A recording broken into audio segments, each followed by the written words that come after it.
नमस्कार दोस्तों, आज हम आपसे कुंडली के 8वें भाव 8th हाउस के बारे में चर्चा करेंगे। ऐसे तो हमारे भारतीय ज्योतिष में वैदिक एस्ट्रोलॉजी में 8वां भाव को बुरा भाव कहा गया है। जैसे मान लीजिए कि इसको हम लोग दुर्घटना से भी देखते हैं, साथ में हम लोग दुर्भाग्य क्या मतलब 9वां भाग हम लोग भाग से देखते तो उसका 12वां 8वां भाव दुर्भाग्य हो गया। साथ में इससे हम लोग अपनी मृत्यु को भी देखा जाता है और इसके साथ साथ ये समस्याएं, परेशानी, रुकावटें आदि का भी घर 8वां भाव ही है। यदि हम इसके बारे में अपने शारीरिक बीमारियों के बारे में बात करें तो ये हमारे जीर्ण रोग के बारे में बताता है। साथ में ये शल्य चिकित्सा मतलब सर्जरी को भी 8वां घर से ही देखते हैं। से सर्जरी का जो कारक है वो मंगल है। उसी तरह यदि हम लोग इसे देखें तो ये हिडन एक्टिविटी को ही बताता है।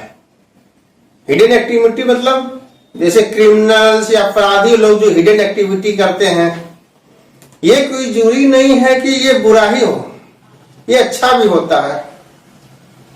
जैसे हिडन एक्टिविटी, गुप्त चीजें, गुप्त स्थान, गुप्त ज्ञान, जैसे आप मान लीजिए इतिहास, एस्ट्रोलॉजी, आर्कोलॉजी, तंत्र मंत्र, ज्योतिषी शास्त्र, ये सब चीज हम लोग 8वें भाव से देखते हैं। साथ में ये हमारे गरे हुए धन के बारे में भी बताता है। गरे हुए धन, पैतृक संपत्ति आदि को बताता है। हमने अभी आपको बताया कि ये गरे हुए धन, पैतृक संपत्ति, लीजेसी आदि कैसे गरा हुआ धन, गुप्त धन, पैतृक संपत्ति, लीजेसी या प्रोविडेंट फंड का पैसा, इंश्योरेंस का पैसा, लॉटरी का पैसा, ये क्या एक बार मिल जाता है जिसे हम लोग कमाते नहीं है, हमें कहीं से मिलता है और बहुत ज्यादा मिलता है। जैसे मान लेते हैं हम लोग कि इंश्योरेंस का पैसा, जैसे मान लीजिए आप, तो इंश्योरेंस का पैसा जब भी आपको मिलेगा तो बहुत ज्यादा मिलेगा। साथ में ये आपको पैसा तो दिलाता ही है, लेकिन इसके साथ साथ ये समस्याएं भी लाता है। बिना समस्या के ये पैसा आपको नहीं मिलेगा। ये चीजें हम लोग 8वें भाव से देखते हैं। जैसे लीजेसी मनी, यदि घर में पिताजी की मृत्यु हो गई या बुजुर्ग की मृत्यु हो गई तो उसका पैसा, उसका धन मुझे प्राप्त होता है या हमें प्राप्त होता है। फिर आप मान लीजिए इंश्योरेंस का मनी, व्यक्ति की मृत्यु होगी या व्यक्ति का दुर्घटना होगा, मतलब उसका नुकसान होगा। जब दुर्घटना में जब नुकसान होगा तब इंश्योरेंस कंपनी उस व्यक्ति को पैसा देगा, मतलब नुकसान के बदले वो पैसा देता है। उसी प्रकार यदि हम लोग प्रोविडेंट फंड के बारे में बात करें तो नौकरी चली जाती है, उसके बाद वो पैसा मिलता है। उसी तरह लीजेसी के बारे में पैतृक धन है या किसी जातक के पिता की मृत्यु हो गई है या उसके किसी बुजुर्ग की मृत्यु हो गई है, मतलब नुकसान हो गया, तब आपको पैसा मिला। यदि आप लॉटरी को ले तो लॉटरी भी बिना कमाया हुआ धन है। ये एक बैग एक आपको बहुत ज्यादा सारा पैसा मिलता है, लेकिन वो अपने साथ साथ समस्याओं को भी लाता है। ये हमेशा ध्यान रखिएगा।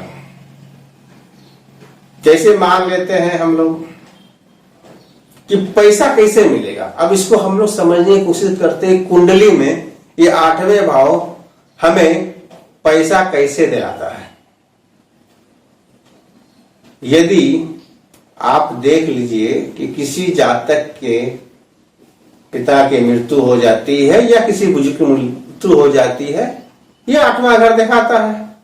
और हमें जो लीगेसी मनी या पैतृक संपत्ति है वो भी मुझे 8वां घर ही दिखाता है। तो उनका 8वां से मृत्यु हो गई और हमारा भी 8वां है, तो हमें पैतृक संपत्ति या लीगेसी मनी मिलेगा। लेकिन क्या जरूरी मिलेगा ही? यदि इसी के साथ यदि 11वां घर भी 11वां भाव भी इन्वॉल्व होता है तो अवश्य मिलेगा।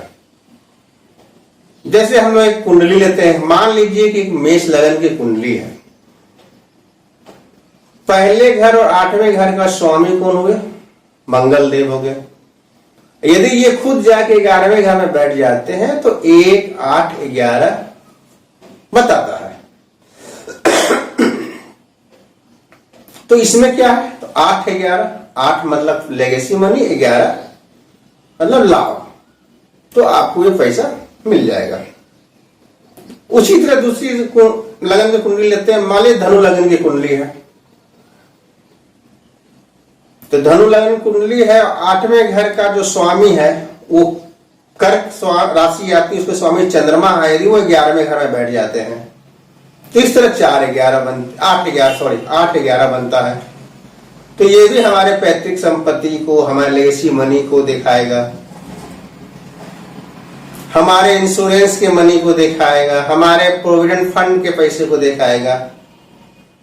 जब चंद्रमा की या जब आपको मंगल की दशा महाअंतरा परंतरा चलेगा, उस समय आपको ये सारी चीजें में से कोई चीज मिलने की संभावना बहुत ज्यादा बढ़ जाती है। तो क्या यही दोनों ग्रह हमें ये पैसा दिलाएगा? ऐसा कुछ जरूरी नहीं है। बहुत और सारे भी ग्रह हमें पैसा दिलवाएंगे। यदि उस ग्रह के नक्षत्र में यदि हमारे मंगल या हमारे चंद्र देव बैठते हैं तो वो ग्रह भी हमें पैसा दिलाएंगे आपको। अब हम लोग डौरी यानी कि दहेज की बात करते हैं कि दहेज हम लोग 8वें घर से कैसे देखते हैं।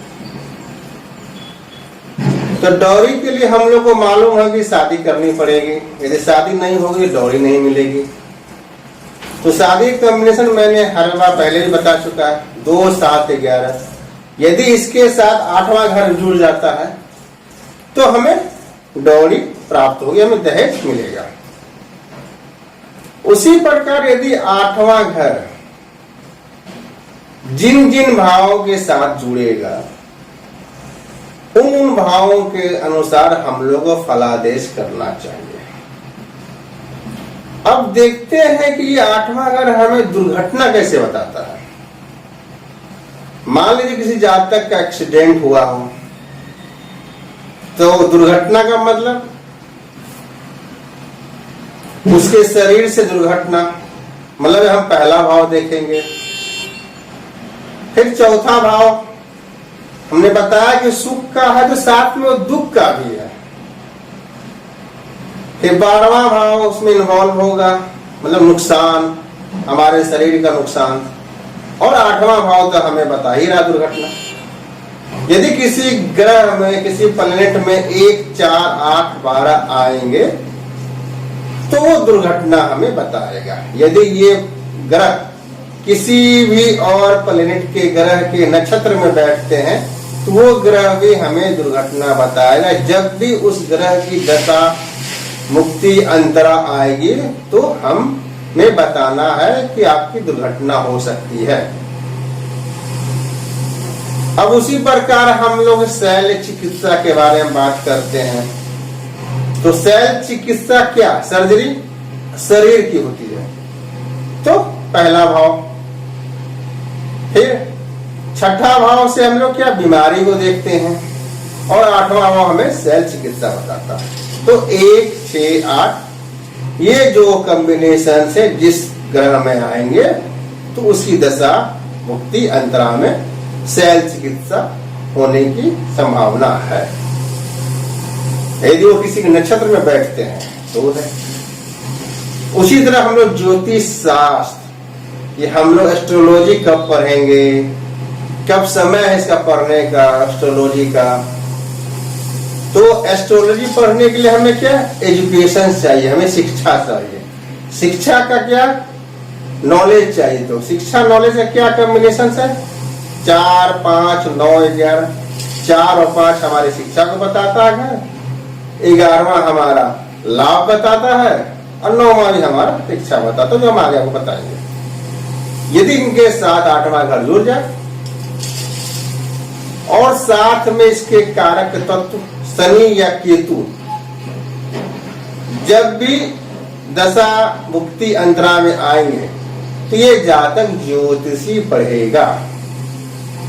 इसी प्रकार और भी भावों को यदि हम लोग 8वें भाव के साथ जोड़ेंगे तो उनके अनुसार क्या कॉम्बिनेशन बनता है, किसके नक्षत्र में बैठ रहे हैं, किस ग्रह के नक्षत्र में बैठ रहे हैं, उसी के अनुसार हम लोग को जातक या व्यक्ति का फल